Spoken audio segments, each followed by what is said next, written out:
Depuis le 12 juin 2023, l'employeur doit informer l'inspection du travail lorsqu'un salarié est victime d'un accident du travail mortel. Il doit procéder à cette information immédiatement et au plus tard dans les 12 heures qui suivent le décès du travailleur. Par exception dans les 12 heures à compter du moment où il a appris le décès du salarié. Il s'adresse à l'inspection du travail compétente pour le lieu de survenance de l'accident. Par tout moyen donnant une date certaine à la communication. En donnant toutes les informations exigées, date, lieu, témoin. L'employeur qui n'informe pas l'inspection du travail encourt une amende. À noter, cette obligation s'ajoute à son obligation de déclarer l'accident à la CPAM du salarié dans les 48 heures.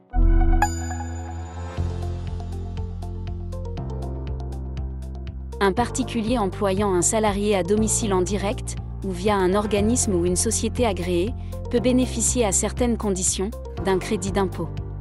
Les services concernés sont en principe ceux rendus au domicile du contribuable.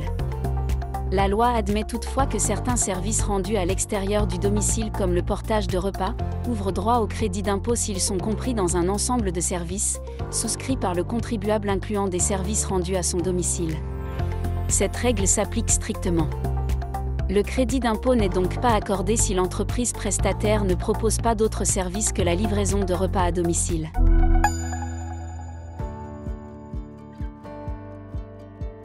L'INSEE a publié les indices du premier trimestre 2023 permettant de calculer la révision du loyer des baux commerciaux et professionnels.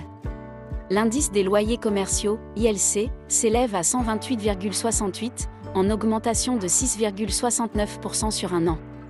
Applicable aux baux portant sur des bureaux, l'indice des loyers des activités tertiaires, ILAT, s'établit quant à lui à 128,59, en hausse de 6,51% sur un an. L'indice du coût de la construction, ICC, enfin, s'élève à 2077, affichant une progression de 6,62% sur un an.